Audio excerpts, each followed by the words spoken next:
Good morning, I'm JT Fashion. Here are some of the top stories we're following for you.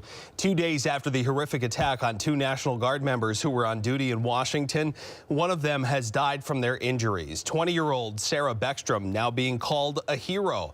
The second wounded Guard member, 24-year-old Andrew Wolf, continues to fight for his life in the hospital. Investigators say they are probing every piece of the suspect's life in order to determine a motive. Attorney General Pam Bondi has threatened to seek the death penalty. We want to get right. The National Guard members who were shot in D.C. yesterday. President Trump says U.S. Army Specialist Sarah Beckstrom has died. ABC's Jacqueline Lee has the latest. Tonight, President Donald Trump announcing 20-year-old Army Specialist Sarah Beckstrom died, one of 2 members of the West Virginia National Guard ambushed in Washington, D.C. yesterday. Highly respected, young, magnificent person. Started service in June of 2023. Outstanding in every way. She's just passed away. She's no longer with us. She's looking down at us right now. 24-year-old Air Staff Sergeant Andrew Wolf is in critical condition. Attorney General Pam Bondi asking the public to please pray for the 2, adding there will be justice. Amazing grace, how sweet the sound.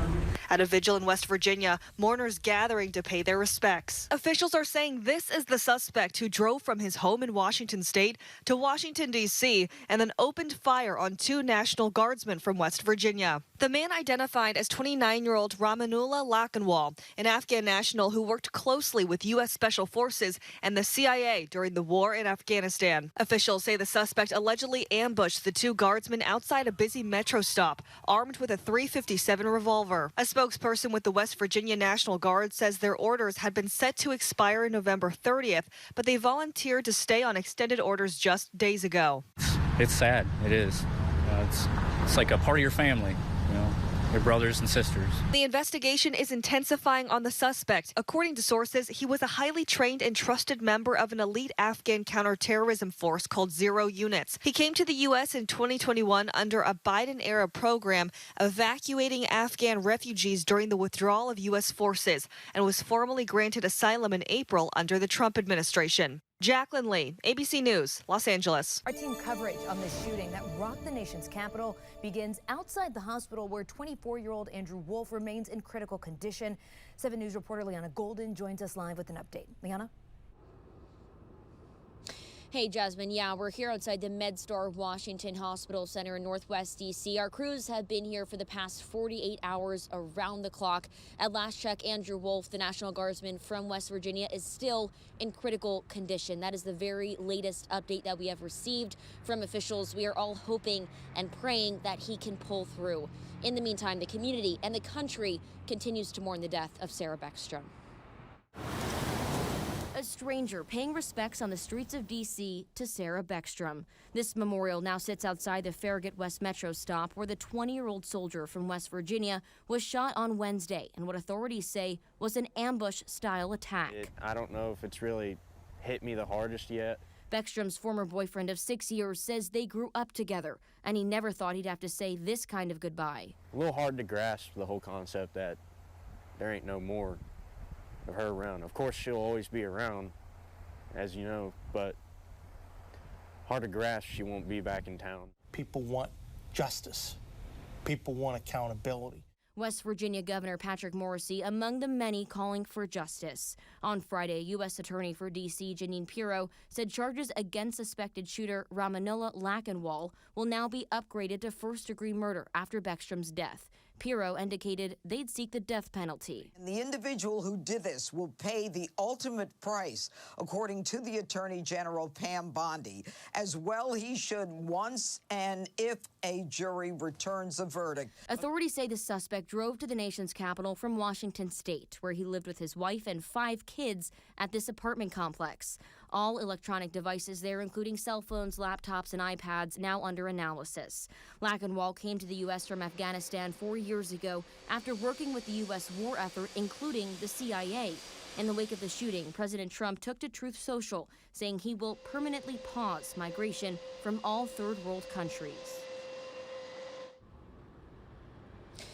And just this evening, we are working that D.C. police will be working to support National Guard troops here in the district. We're still waiting for clarification on exactly what that means, but most likely we can expect to see MPD officers roving the streets alongside National Guard members starting as early as this evening.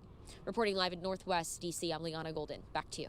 The Afghan national accused of shooting 2 National Guard members is now facing a murder charge after one of them died.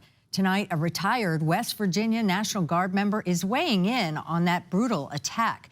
Major General Bill Crane says the National Guard's presence in D.C. is valid, and they're just there to keep people safe. He says Americans need to separate politics from the people who are serving. Crane says the National Guard has been deployed to D.C. often, and what happened is a shock. I've had service members go up there many times, and we never had this kind of an incident. And as I said, I just get concerned that we've got to cool the temperature a little bit in the politics. You know, violence is not an answer. We still do not know what the motive was for the Afghan national charged. Crane says he feels deeply for the parents of the families of both guardsmen attacked, especially Sarah Beckstrom's family, whose loved ones spent the holiday grieving her death instead of with her around the table. Sarah Beckstrom of West Virginia, one of the guardsmen that we're talking about, highly respected, young, magnificent person, started service in June of 2023, outstanding in every way. She's just passed away. And that was the moment right there from the President of the United States, when the nation learned that one of the 2 National Guard members ambushed and targeted in D.C., this young lady right here, died from her injuries. Thank you so much for being with us. I'm Angela Brown, in for Jan. It's Friday, November 28th. The tragedy in D.C. now serves as a heartbreaking reminder of what to be thankful for this Thanksgiving holiday. Right now, 2 families are dealing with unimaginable pain. And for one, the loss of a young woman. The National Guard member who died, and you're looking at her face right here, is Sarah Beckstrom. She was only 20 years old. She was from West Virginia. She even volunteered to work in D.C. on Thanksgiving. The New York Times spoke with her father, Gary Beckstrom, on the phone Thursday, just hours before she took her last breath. And he said, quote, right here, I am holding her hand right now. She has a mortal wound. It's not going to be a recovery. Thoughts, of course, are also with the family of 24-year-old Andrew Wolf, her fellow National Guard member who is still in the hospital this morning. Mark Boyle, of course, is at the live desk. Just heartbreaking for these families, Mark. You're following the very latest on the victims, but you also have new video, new images taken moments after the attack, which is being investigated as terror. That's right, but first, right now, this hour, Angela, at the live desk, we do have some brand new information. A major update this morning that's breaking in that horrific armed attack Wednesday here in our nation's capital. The suspect, Ramanullah Lakhanwal, the Afghan national, is now being charged officially with first-degree murder. That coming out just moments ago. U.S. Attorney for the District of Columbia, Jeanine Pirro, making that announcement on Fox News. She volunteered, and she ended up being shot ambush style on the cold streets of Washington, D.C. By an individual who will now be charged with murder in the first degree. There are certainly many more charges to come, but we are upgrading the initial charges of assault to murder in the first degree. A very big update right there as we get a live look over Washington, D.C. This is a photograph right here of the young woman who died, 20-year-old National Guard member Sarah Beckstrom. She died after being shot in the head. And we do have some new video to share with you. It shows her dignified transfer from the hospital to the medical examiner's office late last night. You can see the street lined with federal police, authorities there, local police here in D.C. as well. The other National Guard member attacked is 24-year-old Andrew Wolf. He is still in the hospital. Jeanine Pirro on Fox saying he is expected to recover slowly, though. They're hoping for the best. He's still in critical condition. Keeping that in mind, his family and friends are asking for your prayers. He'd get the shirt off his back to somebody. He's just a really good guy. We always looked out for each other. Best neighbor you could ask for, really. It really caught us off guard. Really close to home. I'm just hopeful for his family. That's the biggest thing. His family is the biggest concern. I just hope his family is doing okay with it. Now, this comes as brand new video has surfaced. The Wall Street Journal sharing this. We've put this on still and paused. This is the suspect dressed in all black. Another Guards member right here running away from the suspect. The reason it appears, though, is because his gun didn't have the ammo, or he was trying to load it or get ready. He was holding the gun, running away from the suspect. A short time later, things changed. Play the video here. You can see it. We slowed this down, and keeping in mind all of this played out in a chaotic situation just a few blocks away from the White House. Again, that video you're watching right there, one of the Guard member trying to protect himself from the suspect who was right there behind him the entire time. Now, we do know the Trump administration is vowing to keep pushing this forward, keeping this alive, vowing to seek the death penalty as well. We are also following the latest developments on the ambush that killed one National Guard soldier and injured another in D.C. the day before Thanksgiving. Sergeant Andrew Wolf is still in critical condition tonight. Specialist Sarah Beckstrom died from her injuries on Thursday. Tonight we have team coverage with the very latest. Our national correspondent Christine Frizzau tracking major changes to an asylum program for refugees from Afghanistan. But we want to begin with our Leanna Golden, who is in the district where Beckstrom is being remembered tonight. It's been a rainy and cold day here in D.C., a holiday weekend on top of that. You'd expect these streets to be completely empty, but no, every single person who has passed this memorial here at 17th and I has stopped to pay their respects, and people coming up now to lay down roses. Pay their respects to Sarah Beckstrom, who has passed away, and Andrew Wolf, who is still in critical condition at a D.C. hospital. It feels important to be here to commemorate a 20-year-old who passed away. It doesn't matter that D.C. local Heather Griffiths didn't get a chance to meet Sarah Beckstrom. Knowing the West Virginia soldier died serving her country is enough to bring Griffiths to tears. This group of folks who are young and ambitious and choose to help our country. Andrew Wolf is still battling for his life. The array of personalized notes, American flags, flowers, and photographs hand-delivered to the spot he was shot, powerful reminders the community he was protecting is rooting for him to pull through. God bless them for doing it, because they have a tough job to do, and one of my best friends is a police officer, and you never know if they're going to come home or not. The suspect in Wednesday's shooting, 29-year-old Ramanullah Lakanwal, is an Afghan national. He's now facing a first-degree murder charge, and top prosecutors have indicated he could face the death penalty, the ultimate price, and a controversial one at that. I'd rather see him serve a sentence. I'd rather see him grow old and potentially give us more answers. It's hard to be the judge and the jury, right? But he was careless in what he did, and as far as I'm concerned, he has no reason to live anymore. As flags fly high over D.C., troops in uniform continue to walk the very streets Wolf and Beckstrom were walking to. As they pass the memorial growing by the minute, these locals urge their neighbors to take a moment to do the same. It's important to pay tribute to Sarah and all of these amazing men who are out here protecting us, men and women who are protecting us. Reporting in Northwest D.C., I'm Leanna Golden, 7 News. Leanna, thank you. As the country says goodbye to Army Specialist Beckstrom, a debate rages on across the country over the alleged suspects and others who came into the country after the United States withdrew from Afghanistan. Fought for is now under heavy scrutiny. Christine Frizzau picks up our team coverage. Major changes already underway to U.S. immigration policy. U.S. Citizenship and Immigration Services announcing processing of all immigration requests relating to Afghan nationals is stopped indefinitely. Following President Trump's announcement Thursday, he would permanently pause migration from all third world countries. How long does your administration plan to pause asylum into the U.S.? I think a long time. We don't want those people. Does that make sense? You know why we don't want them?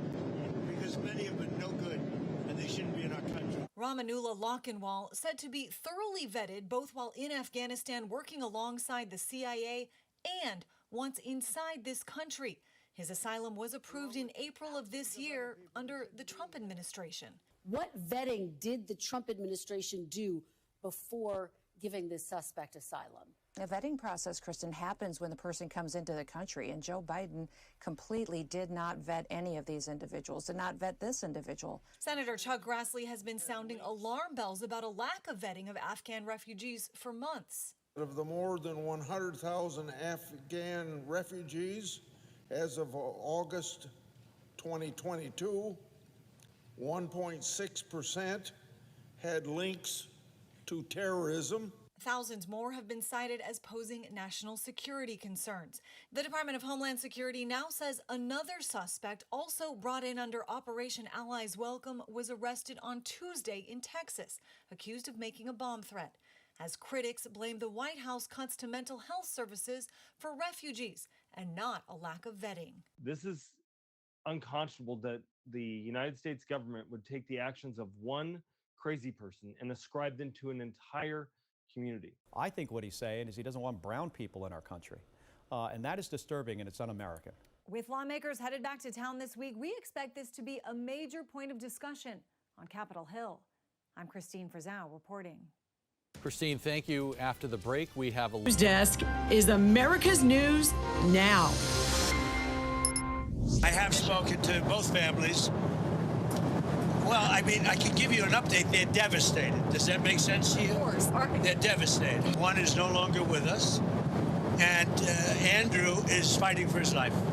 And his parents are unbelievably great people, highly religious people, and they're praying, and they want everybody to pray for Andrew. Right now, a nation in prayer for National Guardsman Andrew Wolf, still in the hospital fighting for his life. And thank you for joining us. I'm Jan Jeffcoat. It is Monday, December 1st, and we begin this morning together with some new information we're learning about the investigation of the Afghan suspect accused of that ambush attack on our National Guard troops in the nation's capital. Homeland Security Secretary Kristi Noem says they do believe he was radicalized after entering the U.S. under the Biden administration's Afghan refugee program. Well, that's led the White House already to crack down on those programs. As reports show, the Biden administration failed to properly vet and monitor Afghan nationals who entered the U.S. like the suspect in this case. We're going to have the latest on the policy change in a moment. First, though, we want to start at the live desk with Mark Boyle and the latest on the investigation. What have you learned, Mark? We know this investigation is still in the very early stages. As for one of those who was shot in this case, still in critical condition. More on that in just a moment. A live look over the nation's capital for you this morning. Right now, it's Andrew Wolf right here, one of the two West Virginia National Guardsmen who was shot, still in the hospital, critical condition. Law enforcement does believe he will pull through. That is the word this morning. The other Guards member who was shot, Sarah Beckstrom, did not survive her injuries. She was shot in the head several days ago and died a short time later. The president says he has spoken with the families of both victims. I said, when you're ready, because that's a tough thing, come to the White House. We're going to honor Sarah. And likewise with Andrew, recover or not, we're going to honor her. As for the suspect, 29-year-old Afghan national Ramanullah Lakhanwal, he is facing a charge of first-degree murder. We broke that story on Friday. New video in this morning. This shows his last known location. This is an apartment building out in Washington State where he lived with his family. U.S. officials have been looking into Lakhanwal's history here. DHS head Kristi Noem, Attorney General Pam Bondi say Lakhanwal was radicalized since coming to the United States under that Biden administration program back in 2021. This individual's application to be in this country started under the administration of Joe Biden. The information was gathered under the administration of Joe Biden, and the consequences of this horrific shooting and death of Sarah lays directly on the shoulders of Joe Biden and his administration. Noem says the investigation into Lakhanwal is still ongoing. They are still looking at evidence, processing all the evidence from the scene, so it could take a while. We'll bring you the very latest as we learn new information here at the live desk. I'm Christine Frizzau in Washington, where the White House is touting that President Trump has done more to limit immigration, both illegal and legal, than any administration in history. And tonight there are growing concerns for tens of thousands of people already here who thought they were on the right path, that they too may be facing deportation. A permanent pause on asylum. With new hints, the aggressive crackdown on immigration in this country is now reaching new heights. The Trump administration issued a travel ban for 19 countries, including Afghanistan.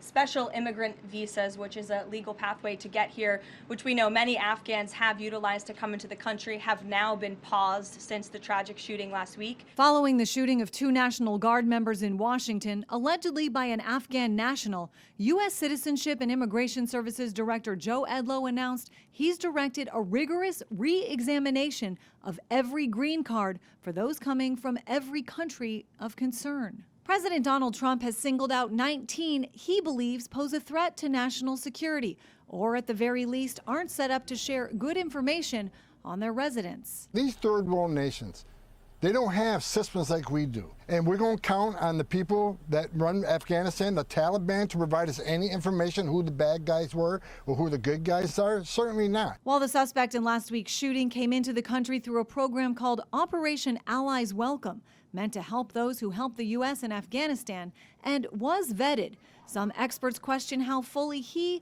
and the thousands of others' backgrounds are being investigated once they're here. When we say they were vetted by the CIA, that means they were vetted to do operational work in a war zone. They weren't vetted to become residents of the United States or move to suburbia somewhere. Some critics, though, denouncing the decision to punish thousands of people for the evil acts of 1 or 2. These are individuals who worked side by side with America in the fight against the Taliban. And if they were sent back now, the Taliban may likely kill them and execute them. The Trump administration is also calling attention to refugee admissions into this country, which essentially are at zero, with the exception of Afrikaners fleeing persecution in South Africa. I'm Christine Frizzell for the National News Desk.